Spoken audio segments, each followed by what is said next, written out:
مسلمانان نه دي دا بلوچیان مسلمانان نه دي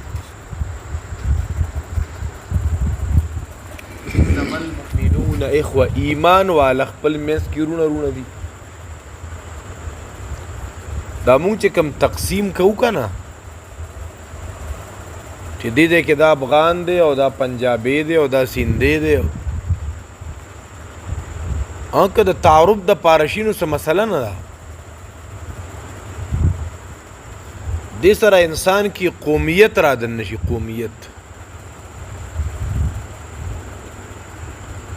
او زموږ په دې معاشره کې دی له دونه ترقي میلاویږي دې نارو ته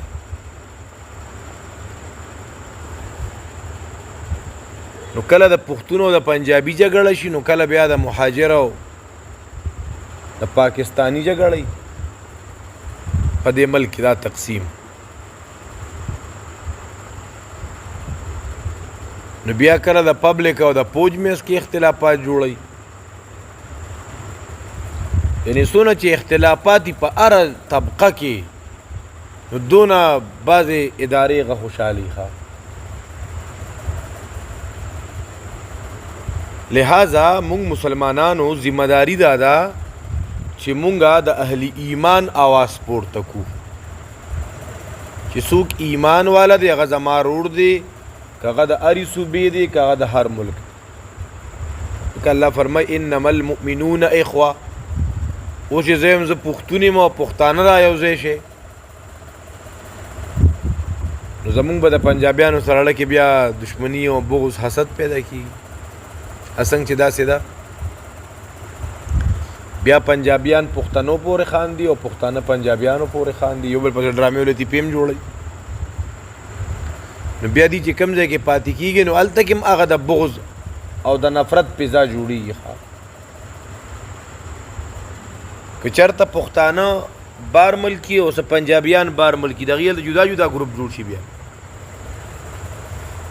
دا مونږ پکې څه پښتانه یو په مدرسو کې هم پکې دغه څه شي دغه د پښتنو کمره ده او دا نوره د پنجابیانو کمرې دي انما المؤمنون اخوه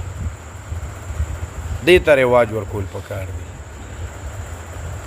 اخوه جمع د اخون ده اخون په عربي ژبه کې رور ته وایي مسلمانانو سره به داسې معامله کې څنګه چې ته د سکه رور سره کې هله دوکه ورنه کې بغض ورسره ونه ساتې هغه سره به د همدردۍ معامله کولی شي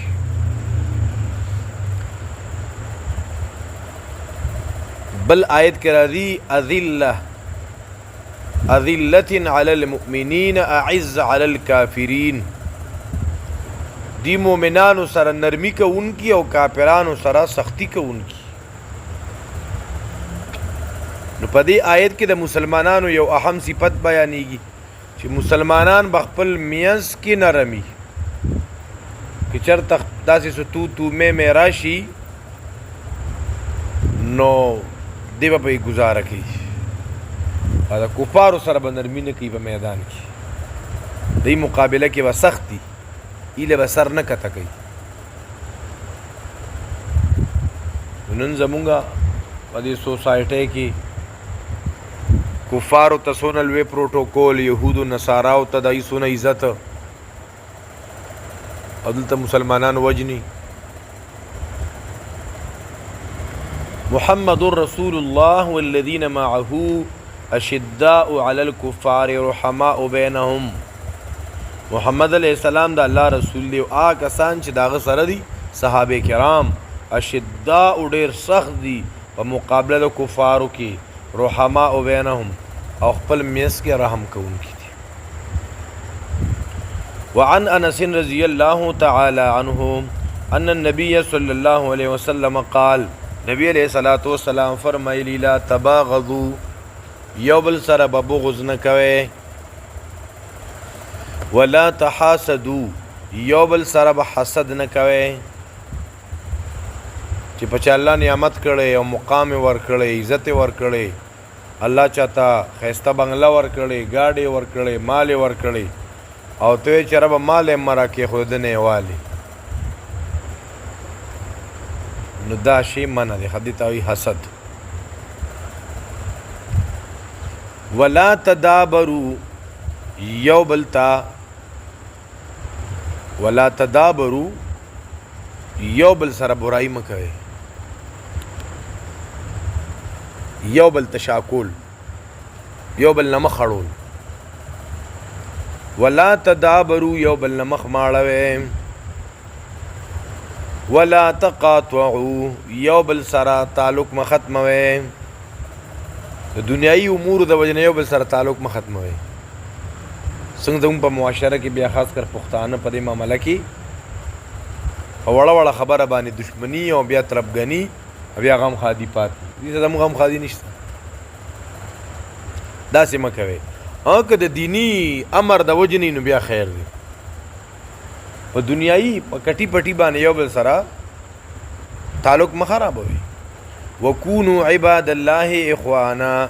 شی اے د الله بندګانو اخوانا رونه رونه د رونو غونته زندگی تیروي بغض مکوي حسد مکوي غیبت مکوي یو بل سره قطع تعلق مکوي ولا يحل لمسلم حلال ندی د یو مسلمان د فارا ان يهجر اخاه چې دې تعلق ختم کی د یو ورور سره فوق ثلاثن د درې ورځو د پاسا او که داسې معامله راله به درې ورځې کې خپله معامله درسته کړې ښه د درې ورځو نه سوا نه لګي کول دا ناروا دي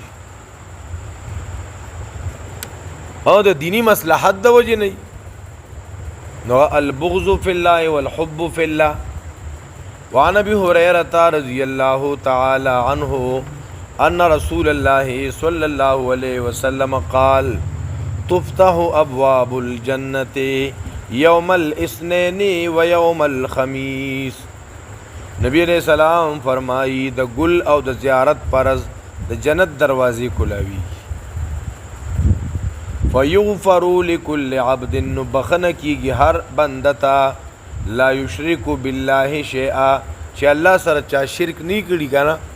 هغه بدعمل مؤمن تم په دې رز باندې معافي کیږي الا رجلا كانت بينه وبين اخيه شحناء سوا د